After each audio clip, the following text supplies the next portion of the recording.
Hi అండి. అందరికీ నమస్కారం. ఈరోజు మీకోసం ఒక స్టోరీ. మరి స్టోరీలోకి వెళ్తే, ప్లేస్ తిరుపతి రైల్వే స్టేషన్. సమయం పొద్దున్నే 3 గంటలు. 2 జతల బట్టలు, కొంచెం డబ్బు ఉన్న బ్యాగ్తో 4 నెంబర్ ప్లాట్ఫారంలో బెంచ్ మీద కూర్చుని ఉన్నాను. నందన్ కోసం ఎదురు చూస్తూ ఉన్నాను. పెద్దవాళ్ళు ముందు అనుకున్నట్టు అన్నీ జరిగి ఉంటే ఖచ్చితంగా రేపటికి రిధు నుంచి రిధునందన్ అయ్యుండేదాన్ని. కానీ వాళ్ళు అనుకోకుండానే రేపటికే రిధునందన్ అవుతున్నాం. అవును, రేపే మా పెళ్ళి. ఇవాళ ఇంట్లో నుంచి వెళ్ళిపోతున్నాము. మాకు పెళ్ళి ఇష్టం లేక వెళ్ళిపోతున్నాం అనుకోకండి. పెళ్లి చేసుకోవడానికి వెళ్తున్నాం.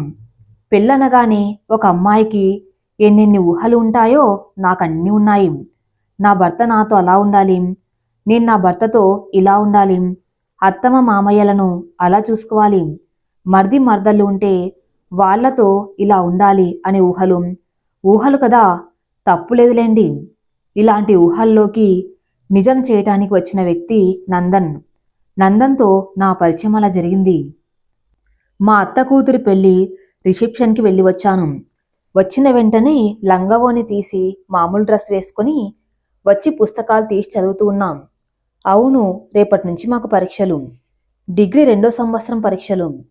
బంధువుల పెళ్లి కాబట్టి వెళ్ళాను, లేదంటే లేదు. అమ్మా నాన్న ఇంకా అక్కడే ఉన్నారు. అలా చదువుకుంటూ ఉండగా అమ్మ వాళ్ళు వచ్చారు. ఉండే గదిలోకి వాళ్ళ మాటలు సుష్టంగా వినిపిస్తూ ఉన్నాయి. అవన్నీ నా పెళ్లి గురించి మాట్లాడుకున్నారు. నాకు ఒక్కసారిగా కళ్ళల్లో నీళ్లు తిరిగాయి. పెళ్ళంటే ఇష్టమే, కాకపోతే అంతకు మించిన భయం కూడా ఉంది. ఈ భయం నాకు మాత్రమే ఉందో లేక అందరు అమ్మాయిలకు ఉందో నాకే తెలియదు. అలా వాళ్ళ మాటల్లో ఇవాళ వెళ్ళిన పెళ్లిలో ఒక సంబంధం అడిగారు అనే విషయం మాట్లాడుకున్నారు. ఒక అమ్మాయికి 18 సంవత్సరాలు వచ్చి రాగానే పెళ్లి చేసి పంపించాలి అని ఎలా అనిపిస్తుంది వీళ్లకు? వీళ్ళని కాదు, సంబంధానికి వచ్చిన వాళ్ళని అనుకోవాలి. అన్ని కుదిరితే వాళ్ళే నీ కుటుంబం అవుతారు. నోరు అదుపులో పెట్టుకో అని అంతరాత్మ చెప్పింది. నిజమే కదా మరి, ఎవరిని అనుకోలేము. పెళ్లిళ్ళు స్వర్గంలో చేయబడి ఉంటాయట. చూడాలి మరి నా పెళ్లి స్వర్గంలో ఎలా రాశారు. ఇక వాళ్ళ మాటలు వింటే నా పరీక్ష కాశీకి పోతుందని చదవటం మొదలుపెట్టాను. అలా మరుసటి రోజు పరీక్ష రాసి ఇంటికి వచ్చి పొద్దున మధ్యాహ్నం భోజనం కలిపి తినేశాను. అప్పుడే నాన్న కూడా ఇంటికి వచ్చి అసలు విషయం పెళ్లి వాళ్ళు రేపు వస్తారని చెప్పారు. అమ్మకు ముందే తెలుసు కాబట్టి పెద్దగా మాట్లాడలేదు. నేనేం మాట్లాడాలో తెలియక, ఎల్లుండి మాకు పరీక్ష ఉంది, రేపు చదువుకోవాలి, కుదరదు అని చెప్పేసి గదిలోకి వెళ్ళిపోయాం. కన్నీళ్లు తన్నుకు వచ్చాయి. ఎందుకంటే నేను పెళ్లికి సిద్ధంగా లేను. ఇలా అన్నాను అంటే ఎవరినో ప్రేమిస్తున్నాను అనుకోకండి. నన్నే నేను ప్రేమించుకుంటూ ఉన్నాను. అమ్మా నాన్న ఇద్దరు నా దగ్గరికి వచ్చారు. వాళ్ళు నచ్చెప్పే విధంగా వాళ్ళు చెప్పారు. నేను చెప్పాలనుకున్న మాట నోరు దాటలేదు. ఇది కుదరకపోతే మళ్ళీ సంవత్సరం వరకు సంబంధాలు చూడకూడదు అన్నాను. నాన్న నవ్వుతూ సరే అంటే, అమ్మ కుదరదు అని అపశకునం మాట్లాడుతున్నాను అని తల మీద ఒకటి ఇచ్చింది.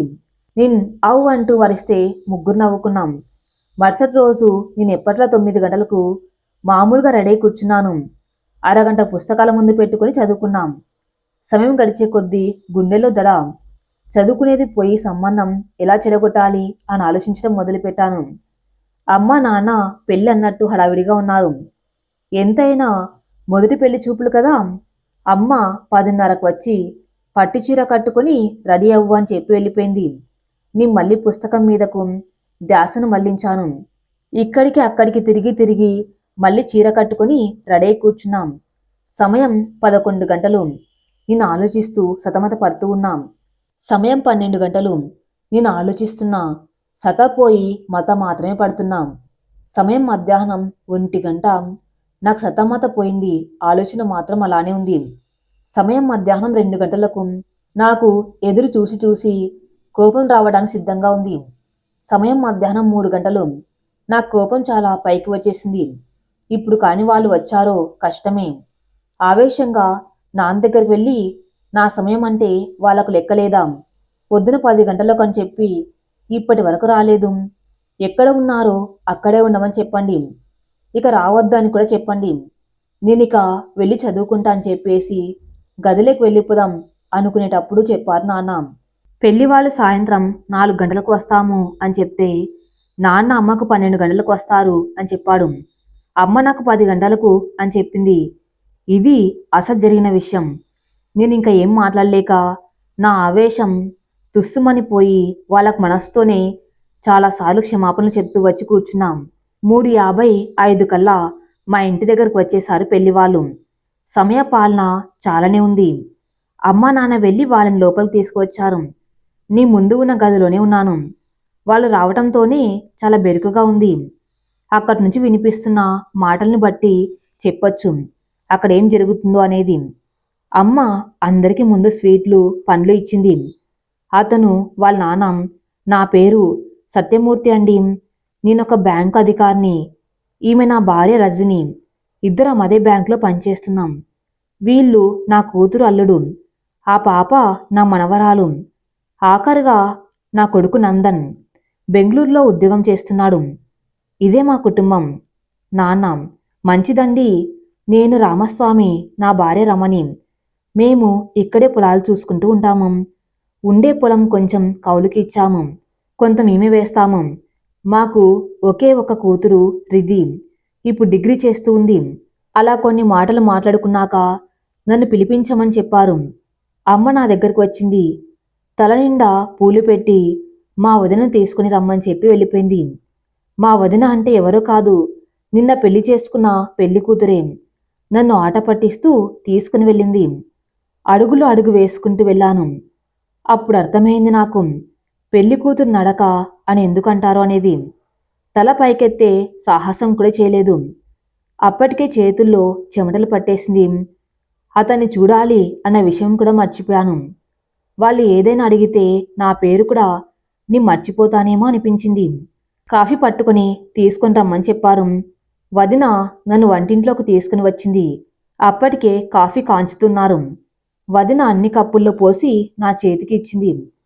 అప్పుడే అమ్మ అక్కడికి వచ్చి, అబ్బాయి నీతో మాట్లాడాలి అంటాడేమో, ఏదరిగినా సరే అని చెప్పు, జాగ్రత్తగా మాట్లాడని చెప్పేసి వెళ్ళిపోయింది. మా వదినేమో మనస్వీపి మాట్లాడు, నీకున్న సందేహాలు తీర్చుకో అని చెప్పింది. రెండు అలా రెండు పక్కల పెట్టుకుని కాఫీ తీసుకుని వెళ్ళాను. అందరికీ ఇచ్చాను. అప్పటికే నా చేతులు వణుకుతున్నాయి. మొహానికి నిండా చెమటలు పట్టేశాయి. నందన్కి నా అవస్థ తెలిసిందేమో, ఇక నేను లోపలికి వెళ్ళవచ్చు అని చెప్పాడు. అందరూ ముసిముసి నవ్వులు నవ్వుకున్నారు. అప్పటి నేను అతన్ని చూడలేదు. వాళ్ళక్క ఇద్దరు మాట్లాడుకుంటూ ఉంటే బాగుంటుంది అని చెప్పింది. అమ్మ నన్ను నందన్ని మేడ మీదకు తీసుకుని వెళ్ళమని చెప్పింది. అలా లేచి 2 అడుగులు వేసేలోపే కుర్చీళ్ళు అడ్డం పడ్డాయి. దొందురుకొని మళ్ళీ నిలబడ్డా. అందరి ముందు పరువు మొత్తం పోయింది. కుర్చీలను పట్టుకుని త్వరగా అన్ని మెట్లు ఎక్కుంటూ వెళ్ళిపోయాం. వెనక అతను వస్తున్నారో లేదో కూడా చూసుకోలేదు. అలా లాస్ట్కి వెళ్ళి గోడ మీద చేతులు పెట్టుకుని నిలబడ్డాం. కళ్ళల్లో అప్పటి వరకు ఉన్న కన్నీళ్లు దిగిపోయాయి. వాటిని తుడిచేసుకొని అక్కడే ఉన్నాను. నందన్ అక్కడికి వచ్చాడు. వణుకుతున్న నా చేతుల మీద తన చెయ్యి పెట్టి చిన్నగా ఒత్తి వదిలేశాడు. మొదటి స్పర్శ. ఆశ్చర్యంగా తలెత్తి తన్ని చూశాను. చిన్నగా నవ్వుతూ ఉన్నాడు. నాకు సందేహమే, చిలిపిగా నవ్వుతున్నాడేమో అని. హాయ్ రిధి, నా పేరు నందన్. సరే అన్నట్టు తల తిప్పాను. ఏంటి రిధి, నీకు మాటలు రావా? అయినా ముందే చెప్పాలి కదా నీకు మాటలు రావని. అందుకే మాట్లాడలేదని. నాకు కోపం తన్నుకు వచ్చింది. తల పైకెత్తి చూసా. మళ్ళీ అదే నవ్వు. అనుమానం లేదు, అది చిలిపి నవ్వే. అసలు మాటలే మర్చిపోయా నేను. అలా నేను చూసినప్పుడు నా కళ్ళల్లో నీళ్లను గమనించాడేమో. రిధి, ఎవరినైనా ప్రేమిస్తున్నావా? నేను లేదు అన్నట్టు తల అడ్డంగా తిప్పాను. పెళ్ళంటే ఇష్టం లేదా? తల ఎటు తిప్పాలో తెలియక అన్ని పక్కల తిప్పేశాను. నువ్విలా మాట్లాడకుండా ఉంటే నాకెలా తెలుస్తుంది నువ్వేమనుకున్నావో? మాట్లాడు రిధి. అమ్మ ఏం మాట్లాడవద్దు అని చెప్పింది. మీరేం చెప్తే దానికి సరే అని చెప్పమంది. తలదించుకుని గడగడ చెప్పేశాను. నందన్ చిన్న నవ్వు పెద్దగా అయిపోయింది. సరే మంచిది, కిందికి వెళ్ళి ఏం చెప్తావు? మీరే నీ నచ్చలేదని చెప్పండి, సరిపోతుంది. కానీ నువ్వు నాకు బాగా నచ్చావే, నచ్చలేదని ఎలా చెప్పాలి? నోటితో అని మాత్రం అనకు. ఆశ్చర్యంగా తలెత్తి చూశాను. మళ్ళీ అదే చిలిపి నవ్వు. రిది, అలా ఎలా నచ్చాను? అయినా సరే నా చదువు ఇంకా పూర్తి కాలేదు. నేను ఇప్పుడప్పుడే పెళ్లి చేసుకోలేను. ఇవాళ మొత్తం మీ గురించి ఆలోచించి ఏం చదవలేదు తెలుసా? మళ్ళీ అంతే వేగంగా చెప్పేశాం. నందన్, చదువు కోసం అయితే పెళ్లి తర్వాత కూడా చదవచ్చు. లేక ఇంకో సంవత్సరం వరకు ఆగమన్నా నేను ఇంట్లో ఒప్పిస్తాం. అంతగా నా గురించి ఏం ఆలోచించావమ్మడు? కొత్త పిలుపు.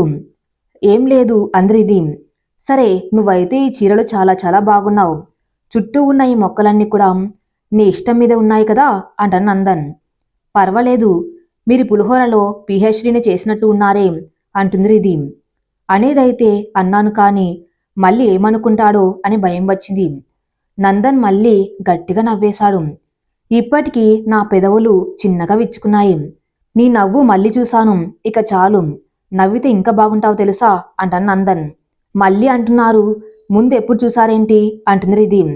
మొన్న నైట్ పెళ్లిలో ఆ పరికిణిలో చిన్నపిల్లలతో నవ్వుతూ మాట్లాడుతూ కన్నుల పండగే అయ్యిందమ్మడు అంటాను నందన్. అతను అలా మాట్లాడడం నాకు నచ్చిందో లేదో తెలియదు.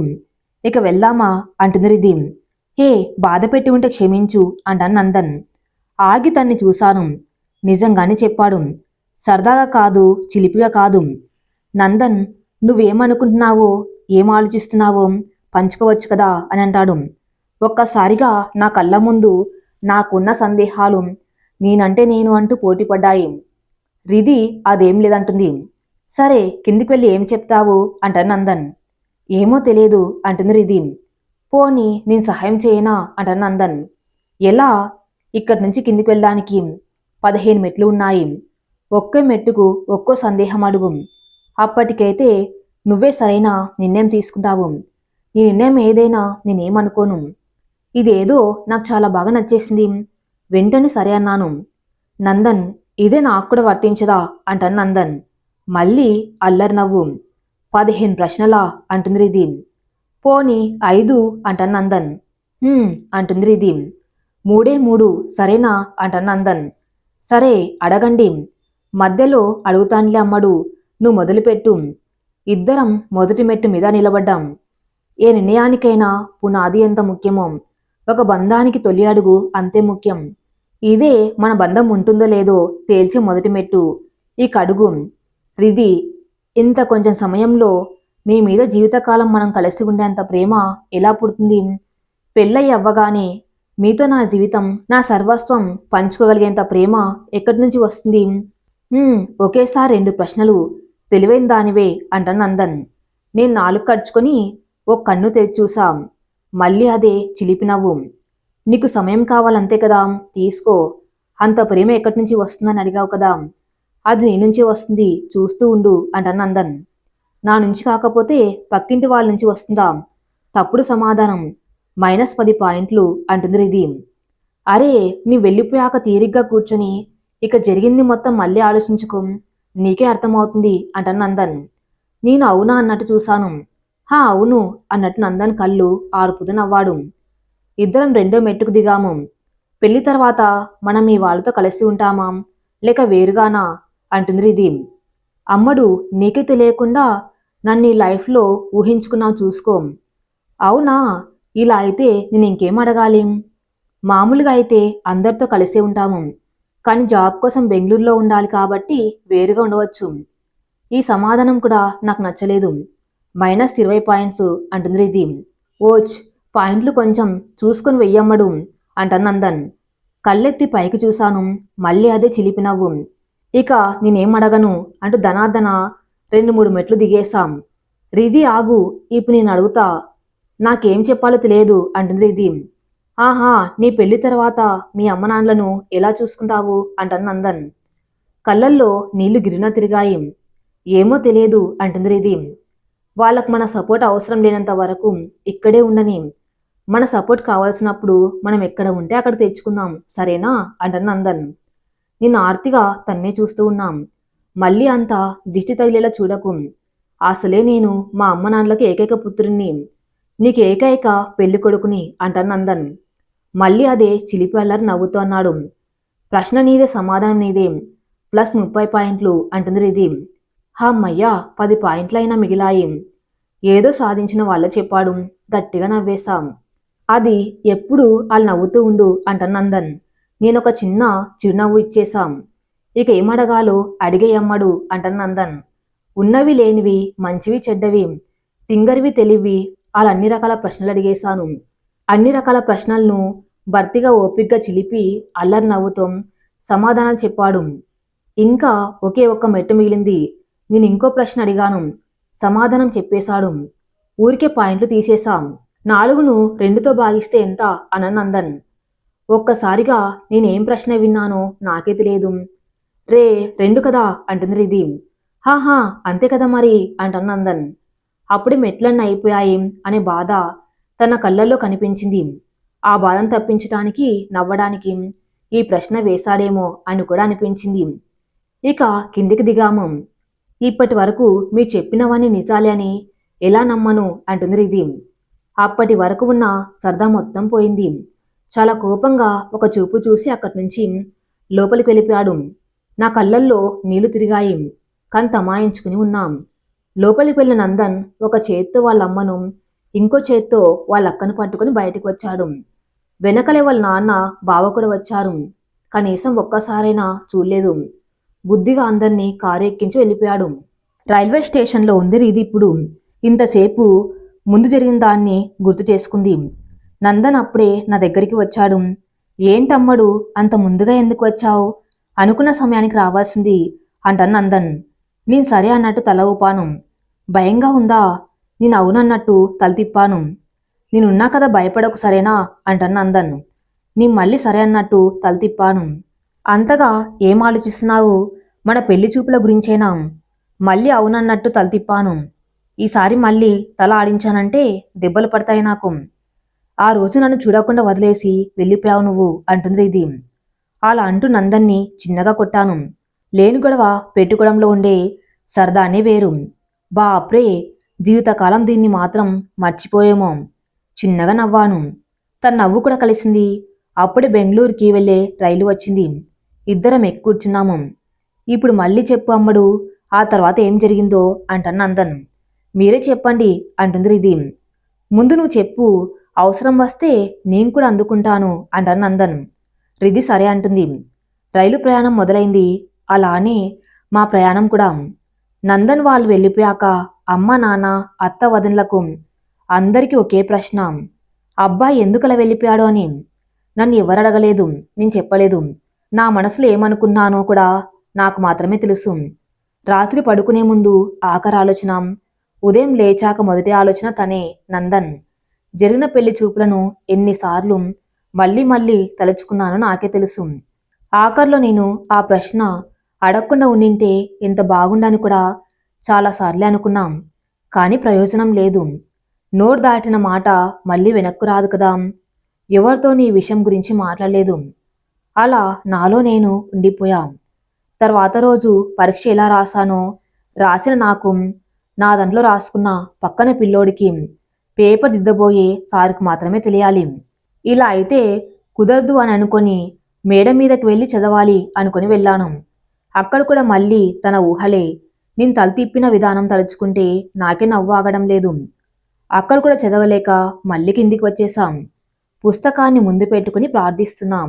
ఓ పుస్తక దైవమా, కొంచెం నీలో ఉన్న అక్షరాలను నా బుర్రలోకి పంపుమా. నువ్వైతే పెన్నులతో, పెన్సిళ్లతో జతకట్టి కుదురుగా ఉన్నావు. కానీ నేను అలా లేనే. నువ్వు నాకు, నేను నీకు సహాయం చేసుకోక మానదు. ఈసారి కొంచెం ఎక్కిపోవ నా బుర్రలోకి. దూరం నుంచి మా అమ్మ ఇది విని నవ్వుకొని నా దగ్గరకు వచ్చి తల మీద ఒక్కటిచ్చింది. ఆ అబ్బాయి నచ్చాడా అంది అమ్మ. నీ మనసులో ఏం చెప్పను, ఇంకెలా చెప్పను. అవునమ్మ నచ్చాడు కానీ అంటుంది ఇది. నచ్చాడు అన్న దగ్గరే అమ్మ ఆగిపోయింది. తర్వాత కారణిని వినిపించుకోలేదు. అలా ఆనందంగా నాకు చేతులతో దిష్టి తీసి బయటికి వెళ్ళిపోయింది. అప్పుడే నాకు అసలైన భయం చుట్టుకుంది. నందన్ నా మీద కోపంతో ఎవరికైనా సరే అని చెప్పేసి ఉంటే, ఒకవేళ ఎవరికి చెప్పకుండా నన్ను ఒప్పుకుంటాడా? ఇలాంటి ఆలోచనలు బాగానే ఇబ్బంది పెట్టాయి. అలా వారం రోజులు గడిచాయి. నా పరీక్షలు ఆఖరికి వచ్చాయి. అదే చివరి పరీక్ష. రేపటి నుంచి నా ఊహల్లో ఆలోచనలో పూర్తిగా ఉండవచ్చు అని ఆనందపడే పిచ్చి ఎక్కింది నాకు. అలా పరీక్ష అయ్యాక బయటికి వచ్చాను. ఆ తర్వాత సెలవులు కావటంతో స్నేహితులకు టాటా బాయ్లు చెప్పుకుంటూ బయటికి వచ్చాం. మా కాలేజ్ బయట నందన్ బైక్ మీద ఉన్నాడు. నాకు ఆశ్చర్యం, ఆనందం కలగలిపి వచ్చేశాయి. రోడ్డు దాటుకొని వెళ్ళేసరికి అక్కడ లేడు. ఇది కూడా నా ఊహ నా మనసు ఒప్పుకోవడం లేదు. అలా అడుగులో అడుగు వేసుకుంటూ ఇంటి బాట పట్టాను. దారి మధ్యలో ఒక బైక్ వచ్చి నా ముందు ఆగింది. దాన్ని తప్పుకొని పక్క నుంచి నడుచుకుంటూ వెళ్ళాను. ఈసారి మళ్ళీ వచ్చి ఆగింది. నందన్ కనిపించి మాయమయ్యాడనే కోపంలో ఉన్న నాకు ఆ కోపం మొత్తం బైక్ పైన ఉన్న అతని మీదకు వెళ్ళిపోయింది. చెడామడా ఇంకెన్ని డావుంటే అన్ని తిట్టేశాను. అన్ని తిట్లయ్యాక మెల్లగా హెల్మెట్ తీసి చిలిపి అల్లరి నవ్వుతూ ఉన్న నందన్ నాలుగు ఖర్చుకొని 2 కళ్ళు మూసుకొని ముఖాన్ని చేతులతో కప్పేసుకున్నాం. తను నా చేతిని ఒక చేయితో తీశాడు. తప్పైపోయింది, 2 సార్లు తప్పైపోయింది, క్షమిస్తారా, పెళ్లి చేసుకుంటాను అంటుంది రిధి. మళ్ళీ తన చేత్తో ఇంకో చేయిని కూడా తీసేశాడు. అమ్మడు, నేనేం తప్పుగా అనుకోలేదు. నిన్ను పెళ్లి చేసుకోవాలా ఆలోచిస్తాలే. బైక్ ఎక్కు, ఆలోచించి చెప్పండి అప్పుడు ఎక్కుతాను అంటుంది రిధి. వదిలి వెళ్ళే ఆలోచన లేదు నాకు. సరే ఇప్పుడే చెప్పావు కదా, అప్పుడే నాకు అంత ప్రేమ ఎలా పుడుతుంది అంటాను నందన్. నా సందేహం నాకే చెప్పి ఎక్కిరిస్తున్నాడు అని అర్థమైంది. నువ్వేం చెప్పావు? తప్పు చేస్తే సర్దిద్దుతాను అన్నావు కదా, మరెందుకు వదిలేసి వెళ్ళిపోయావు? పిచ్చి ప్రశ్న వేసినప్పుడు ఒకటి పీకి అయినా దారిలోకి తెచ్చుకోవాలి కానీ వదిలేసి వెళ్ళిపోతావా అంటుంది రిధి. ఇన్ని రోజులు నాలో దాగి ఉన్న ప్రేమ, బాధ ఒకేసారి బయటికి వచ్చాయి. నేను వదిలేసి వెళ్ళింది నిన్ను నన్ను అర్థం చేసుకుంటావని, నిన్ను జీవితాంతం ప్రేమించగలవో లేదో నువ్వే తెలుసుకుంటావని, అంతేకాని దూరం చేసుకోవాలని కాదు అమ్మడు. నిజంగా అంతేనా అంటుంది రిధి. హా అంతే, ఈసారికి నువ్వు కూడా క్షమించు, శోభనం చేసుకుంటాం. మళ్ళీ అల్లరిగా నవ్వుతూ అన్నాడు. నేను కూడా నవ్వుతూ బైక్ ఎక్కి కూర్చున్నాం. అమ్మడు, నేనెలా ఉన్నాను? పెళ్లి కొడుకులా ఉన్నానా? నేనేదో చెప్పేలోపు అతను కాలు వచ్చింది. బైక్ పక్కన ఆపేసి ఎత్తాడు. హా మామయ్య. సరే మామయ్య. వస్తున్నా మామయ్య. అదిగో దారిలో ఉన్నా, ఇప్పుడే వస్తున్నాం అలా అంటూ ఫోన్ పెట్టేశాడు. మళ్ళీ వెళ్తున్నాం. ఇప్పుడు ఎక్కడికి వెళ్తున్నాం? నేనైతే ముందు మా ఇంటికి వెళ్ళాలి అందరిది. ఇప్పుడు మీ ఇంటికా? కుదరదమ్మడు. మా మామయ్య వాళ్ళ ఇంటికి వెళ్తున్నాం. అది సరే, ముందు నేను ఎలా ఉన్నాను చెప్పు అంటాను నందన్. పెళ్లి కొడుకులానే చాలా బాగున్నారు అంటుంది రిధి. అవునా, ధన్యవాదములు. ఇవాళ మా మామయ్య కూతురుతో నిశ్చితార్థం చేసుకోబోతున్నాం. అందుకే అడిగాను ఎలా ఉన్నాను, తనకు నచ్చుతానా అని. మీరు వెళ్ళండి, నేను వెళ్ళిపోతాను ఇంటికి, ఎలాగూ నాకు అలవాటే అంటుంది రిధి. అయ్యో ఏం పర్వాలేదులే, నువ్వు కూడా నాతో పాటు రామ్. అక్కడ ఎంగేజ్మెంట్ అయ్యాక నిన్ను ఇంటి దగ్గర దింపేసి వెళ్తాను అంటారు నందన్. లేదు, అయితే మా ఇంటికి ఇప్పుడే తీసుకువెళ్ళండి, లేదా నేను వెళ్తాను, వెళ్ళనివ్వండి అంటుంది రిధి. ఏంటమ్మడు అండి గిండి దగ్గరకు వచ్చేసావు? ఏమీ లేదు అంటుంది రిధి. ఇంకో మాట ఎక్కువ మాట్లాడినా నా లోపలి భావన బయటకు వచ్చేస్తుంది అన్న భయం. తను ఏవేవో మాట్లాడుతూ ఉన్నాడు. ఏవి నాకు చెవులకు ఎక్కడం లేదు. అలా మా ఇంటి దగ్గరికి వచ్చాము. బయట నందన్ వాళ్ళమ్మ, నాన్న, అక్క, బావ, పాప ఇంకా కొంతమంది కొత్త వాళ్ళు ఉన్నారు. మా నాన్న ఇంటి ద్వారానికి పూలు కడుతూ ఉన్నాడు. నాకు తెలిసి అమ్మ లోపల పనులు చూసుకుంటూ ఉంటుంది. ఇద్దరం బైక్ పైన రావటం చూసి అందరూ చిన్నగా ముసిముసి నవ్వులు నవ్వుకుంటూ ఉన్నారు. కొంతమంది నన్నే ఏకాదిగా చూస్తున్నారు. మా వదిన వచ్చి లోపలికి తీసుకుని వెళ్ళింది. అక్కడ మా దగ్గరి బంధువులు వచ్చి ఉన్నారు. మా వదిన అప్పుడు చెప్పింది ఇంకో 2 గంటల్లో నా నిశ్చితార్థమని. అది కూడా నందన్తో. నందన్ నన్ను కావాలని వాళ్ళ మామయ్య కూతురితో నిశ్చితార్థమని ఆట పట్టించాడు. కథ మళ్ళీ మొదటికి వచ్చింది. నాకిప్పుడప్పుడే పెళ్లి వద్దు. ఎవరితో చెప్పాలి, ఏమని చెప్పాలి? బంధువులందరూ వచ్చేసి ఉన్నారేం? మా వదిన వెళ్ళి స్నానం చేసి రమ్మని తొందర పెట్టింది. అలా అని చేసి వచ్చాను.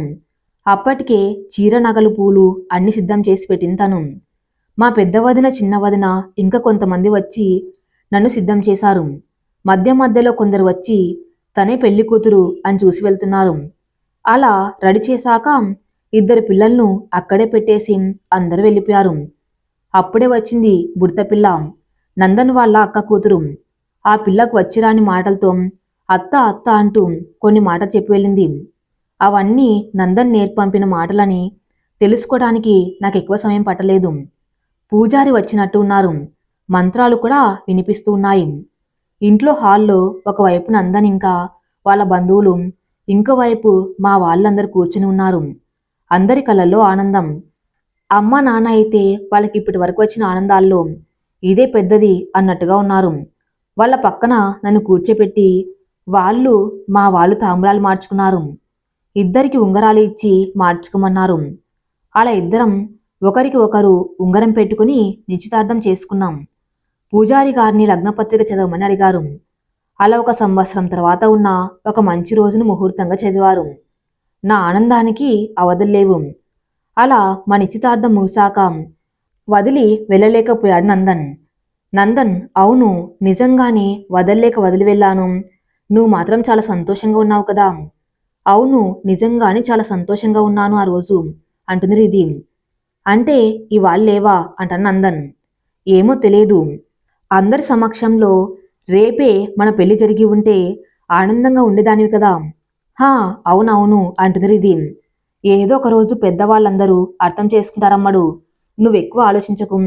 నేను సరే అన్నట్టు తల తిప్పాను. అప్పటికే బెంగళూరుకి దగ్గరలో ఉన్నాము. ఇంకో అరగంటలో ఒక ఫ్లాట్ దగ్గరకు వెళ్ళాము. మాకు పెళ్ళైతే ఇక్కడే కాపురం పెట్టాలి అని తీసుకున్న ఫ్లాట్ అది. అలా లోపలికి వెళ్ళి స్నానం చేసి వచ్చి బెడ్ మీద కూర్చున్నా. అలా నా ఆలోచనలు నిశ్చితార్థం తర్వాత జరిగిన విషయాల దగ్గరకు వెళ్ళాయి. అలా నిశ్చితార్థం తర్వాత 2 రోజులకు ఒక కొత్త నెంబర్ నుంచి ఫోన్ వచ్చింది. అది నందన్ నుంచే. మొదటి రోజు మొత్తం తనే మాట్లాడినా తర్వాత నేను కూడా బాగానే మాట్లాడాను. అలా నా చదువు మా బంధం 2 సరిసమానంగా ఉండేవి. సంవత్సరం అంతా అలానే సాగిపోయింది. 2-3 సార్లు పండగకు వచ్చినప్పుడు మా ఇంటి దగ్గరకు రావటం తప్ప బయట ఎక్కడా కలవలేదు. నా డిగ్రీ పూర్తయింది. అందరూ ఎదురు చూస్తున్న పెళ్లి రోజు దగ్గరలోనే ఉంది. నందనే స్వయంగా నన్ను పెళ్లికి మానసికంగా సిద్ధం చేశాడు. పెళ్లికి ఇంకా 4 రోజులు ఉండటంతో వాళ్ళు మా వాళ్ళు ఒకరి ఇంటి దగ్గరకు ఒకరు వెళ్ళి రావటం, మాట్లాడుకోవడం జరుగుతూ ఉండేవి. అలా ఒకరోజు అందరూ మా ఇంటికి వచ్చారు. పెట్టిపోతల గురించి మాట్లాడుకుంటూ ఉంటూ పెద్దగా మాట్లాడుకుంటూ ఉన్నారు. ఇంకా ఎంత పెద్దగా అవుతుందో అనే భయంతో నందన్కి ఫోన్ చేసి చెప్పాను. తను కూడా ఊర్లోనే ఉండటంతో వచ్చి అందరికీ సర్ది చెప్పాలని చూశాడు. తన వల్ల కూడా కాలేదు. గొడవ చాలా పెద్దదైపోయింది. ఒకరిని ఒకరు కాలర్ పట్టుకునేంత పెద్ద గొడవ అయింది. నందన్ వాళ్ళు చాలా కోపంగా కూర్చున్న కుర్చీలను తన్నేసి లేచి నిలబడ్డారు. ఆడపెళ్లి వాళ్ళు కొంచెం తగ్గి ఉండాలి అని వాళ్ళంటే వేరే చోటుకు వచ్చినప్పుడు ఎలా ఉండాలో మర్యాద తెలియదు అని మా వాళ్ళన్నారు. మా వాళ్ళు నందన్ని కూడా ఏదో మాట అనేశారు. అందుకు వాళ్ళు తగ్గకుండా నన్ను కూడా రంగు తక్కువ అంటూ ఇంకా ఎన్నో అన్నారు. అలా ఈ పెళ్లి జరగదు అని తెగేసి చెప్పేశారు ఇద్దరు. 2 వైపుల వాళ్ళు కూడా మా గురించి ఆలోచించలేదు. వాళ్ళ నాన్న నిశ్చితార్థం ఉంగరం తీసి పెట్టమని నందన్కి చెప్పాడు. నందన్ సర్ది చెప్పడానికి మళ్ళీ ప్రయత్నించినా ఫలితం లేదు. అతి కష్టంగా ఉంగరం తీసి బెంచి మీద పెట్టేశాడు. మా నాన్న నన్ను గట్టిగా పిలిచాడు. కన్నీళ్లను తుడుచుకుని వెళ్ళాను. నన్ను కూడా ఉంగరం తీసి నందన్ ముఖాన్ని కొట్టమని చెప్పాడు. ఉంగరం తీయటానికి ప్రయత్నిస్తే రాలేదు. అది చూసిన నందన్ అక్కడ ఉండలేక వెళ్ళిపోయాడు. వాళ్ళ నాన్నే ఆగమని చెప్పాడు. వాళ్ళ అక్క వచ్చి ఉంగరాన్ని తీయడానికి కాదు లాక్కోడానికి ప్రయత్నం చేసింది. మొత్తానికి తానే గెలిచింది. నందన్ పెట్టిన ఉంగరం వాళ్ళ అక్కే తీసేసింది. అది తీసాక నా చేతిలో పెట్టింది. నేను వెళ్ళి నందన్ చేతిలో పెట్టేసి అక్కడి నుంచి వెళ్ళిపోయాం. నందన్ నా కోసం చూస్తూనే ఉన్నాడు. వాళ్ళు తను తీసుకుని వెళ్ళిపోయారు. నా కన్నీళ్లకు అడ్డుపెట్టే యంత్రం ఏదైనా ఉండింటే బాగుండేదనిపించింది. తను నేను చేతిలో పెట్టిన ఉంగరాన్ని చూస్తూ ఉండిపోయాడు. ఆ తర్వాత కూడా ఇద్దరం మాట్లాడుకుంటూనే ఉన్నాం. 2 కుటుంబాలు అదే ముహూర్తానికి మా పెళ్లిళ్ళు చేయాలని అనుకున్నారు. అదే అదనుగా రోజుకు 2-3 సంబంధాలు రావటం మొదలు పెట్టించారు. అక్కడ నందన్ని కూడా 2-3 ఇళ్లకు తిప్పివాళ్ళు పెళ్లి చూపులకని. ఇద్దరం నానా కష్టాలు పడి అన్ని పెళ్లి చూపులను తప్పించేవాళ్ళం. అలా వచ్చిన సంబంధాల్లో ఒకతను నేను చెప్పిన వాటిని నమ్మలేదు. మా నిశ్చితార్థం ఫోటోలు వీడియోలు చూపించినా పర్లేదన్నాడు. ఇక కాదు అని నందన్తో మాట్లాడమని చెప్పాను. దానికి కూడా సరే అని మాట్లాడాడు. నందన్ కోపంగా మాట్లాడినా అతనివన్నీ సర్వసాధారణం అన్నట్టు ఉండిపోయాడు. ఇంట్లో వాళ్లకు నేను నచ్చాను అని చెప్పేశాడు. నాకిష్టం లేదు అంటే ఒకరు కూడా వినిపించుకోలేదు. వాళ్ళకు నిశ్చితార్థం కూడా వద్దు అనేసి నేరుగా పెళ్లికి ముహూర్తం పెట్టించాలని అన్నారు. మంచి రోజు చూసుకొని మళ్ళీ వస్తామనేసి వెళ్ళిపోయారు. వాళ్ళు వెళ్ళాక అరచి మరీ చెప్పాను, నాకు ఆ పెళ్లి ఇష్టం లేదు అని. వినిపించుకోలేదు. అక్కడ నందన్కి కూడా ఇలాంటి అనుభవమే ఎదురైంది. అందుకే ఇద్దరం ఇంట్లోంచి వెళ్ళిపోయి పెళ్లి చేసుకోవాలని నిర్ణయించుకున్నాం. అలా ఇప్పుడు ఇలా ఇంట్లో ఉన్నాము. నందన్ తినడానికి రమ్మని పిలిచాడు. అప్పటికే నందన్ స్నేహితులు కొంతమంది వచ్చి ఉన్నారు. వాళ్ళలో అమ్మాయిలు కూడా ఉన్నారు. వాళ్ళను నాకు తోడుగా ఉండమని నందన్ అడిగాడు. వాళ్ళు కూడా సరేనన్నారు. నందన్ కొందరితో బయటికి వెళ్ళి రేపటికి ఏర్పాట్లు పూర్తి చేసి పెళ్లికి బట్టలు కొనుక్కొని వచ్చారు. అందరూ కలిసి నవ్వించాలని చూసినాం. ఏదో మూల మేమింకా ప్రయత్నించి ఉండవలసిందేమో అన్న అనుమానం అలానే ఉండిపోయింది. నందన్ మళ్ళీ సర్ది చెప్పేసరికి తన మీద నమ్మకం, ప్రేమతో అవన్నీ ఇంకా బుర్రలో పెట్టుకోలేదు. అలా రాత్రిపోయి తెల్లారింది. లేచి స్నానం చేసి నిన్న నందన్ తెచ్చిన పట్టుబట్టలతో రెడయ్యాను. అప్పుడే చైన్ పంపాడు. అప్పటికి కొంతమంది స్నేహితులు బయటికి వెళ్ళి పూలు హారాలు తీసుకువచ్చారు. మరికొందరు వాటితో అలంకరించారు. అలా 2 వేరువేరు కార్లలో రిజిస్టర్ ఆఫీస్కి వెళ్ళాము.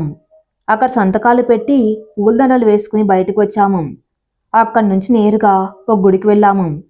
అక్కడ మా పెళ్లి కొంతమంది స్నేహితుల మధ్య జరిగింది. నీ వెతకని నాకు తగిన జత నందన్, రితి నందన్. మేం చేసిన తప్పో ఒప్పో తెలియదు, సమంజసమో కాదో కూడా తెలియదు. కానీ అలా జరిగింది. మేమే మా పెళ్లి జరిగేలా చేసుకున్నాము. మా పెద్దవాళ్ళు మమ్మల్ని మా పెళ్లిని ఒప్పుకుంటారో లేదో అన్న ఆలోచన కూడా లేదు.